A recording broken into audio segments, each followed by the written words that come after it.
Hello good morning. അപ്പോൾ ഇതാ രാവിലെ നേരം വെളുത്ത് സമയം 5 മണി 5:30 ആയിട്ടുണ്ട്. ഉണ്ണിക്കണ്ണനെ കണ്ട് ഞാൻ എന്ത് ചെയ്യുക, പുറത്തെ വാതിൽ തുറക്കുകയാണ്.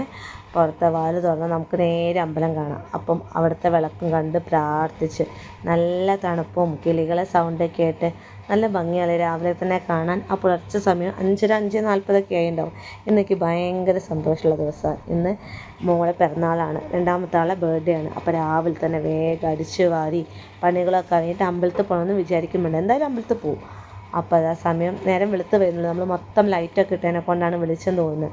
അപ്പോൾ രാവിലെ തന്നെ മുറ്റമൊക്കെ അടിച്ച് വാരി എന്താ പറയുക, പിന്നെ അടിച്ച് വാരി എടുക്കാൻ വീഡിയോ എടുക്കാൻ മറന്നു പോയിട്ട് പിന്നെ നേരെ തുടയ്ക്കുകയാണ് ചെയ്യുന്നത്.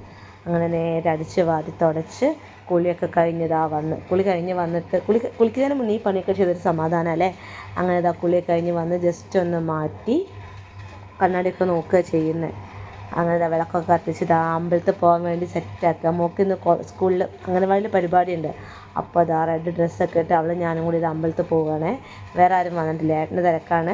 ഓഫീസിൽ പോവാനുള്ള ജഗ്ഗ പോകുകയാണ്. മോള് വലിയ ആളെ എക്സാമായിട്ട് സ്കൂളിൽ പോയി. അപ്പോൾ അമ്പലത്തിലെത്തുമ്പോൾ ഭയങ്കര സന്തോഷമല്ലേ മനസ്സിന്. പ്രത്യേകിച്ച് നമുക്കൊരു വിശേഷമുള്ള ദിവസങ്ങളിലൊക്കെ അമ്പലത്തിൽ വന്ന് എന്തെങ്കിലും കഴിപ്പിക്കുമ്പോൾ മനസ്സിന് ഭയങ്കര സമാധാനമായിരിക്കും അല്ലേ. വന്ന് രാവിലെ തന്നെ പിന്നെ നേരെ അടുക്കളയിലേക്ക് ഡ്രസ്സൊക്കെ മാറ്റി അടുക്കളയിലേക്ക് കയറി. അടുക്കളയിൽ കയറി ഇത് ഓരോന്ന് വേഗം ചെയ്യുന്നത്.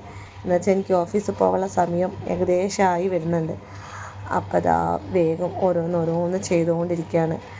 കുറേ അമ്മ ചെയ്തിട്ടുണ്ടായിരുന്നു, ബാക്കി ഞാനും കൂടി ചെയ്തങ്ങനെ അടുക്കളത്തെ പണി ഇങ്ങനെ എന്താ പറയുക സെറ്റ് ചെയ്തുകൊണ്ടിരിക്കുകയാണ്. അപ്പോൾ കറിക്ക് മഞ്ഞൾ ഇത് മതി എന്നൊക്കെ ഞാൻ ചോദിക്കുന്നുണ്ട്.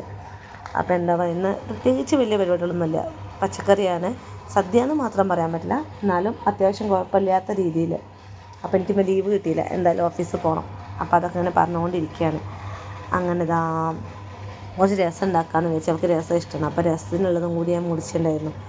അപ്പം രസം ഉണ്ടാക്കാൻ വേണ്ടിയുള്ള ഒരുക്കങ്ങളിലൊക്കെയാണ്. രസമൊക്കെ ഉണ്ടാക്കി ഉച്ചയ്ക്ക് ഇതാ അവൾ ഭക്ഷണം കഴിക്കുന്ന വീഡിയോ എനിക്ക് വലിയ ആൾ ഓഫീസിലേക്ക് എടുത്ത് അയച്ചത്. അപ്പോൾ എനിക്ക് വേറെ സങ്കടം തോന്നിയിട്ടോ. എന്താ വെച്ചാൽ ഒരു സങ്കടം തോന്നി. പിന്നെ വൈകുന്നേരം അവളെ ഫ്രണ്ട്സും എൻ്റെ ഓഫീസിലുള്ള ഫ്രണ്ടും കൂടി എന്താ പറയുക സർപ്രൈസായിട്ട് വന്നതാണ് കേക്കൊക്കെ മുറിക്കുക.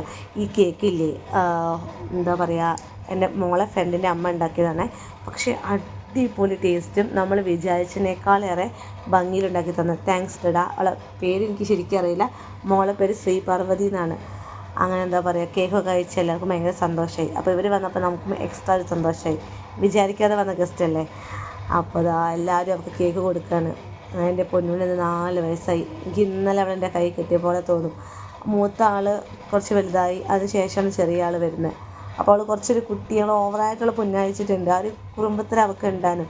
അപ്പോൾ ചേച്ചി കൊടുത്ത ഗിഫ്റ്റൊക്കെ അനിയത്തി പൊളിച്ച് നോക്കുകയാണ്. അത് പൊളിക്കുമ്പോൾ അവരുടെ മനസ്സിൽ കാണുന്ന സന്തോഷം എന്ത് രസമല്ലേ കാണാൻ. Thank you.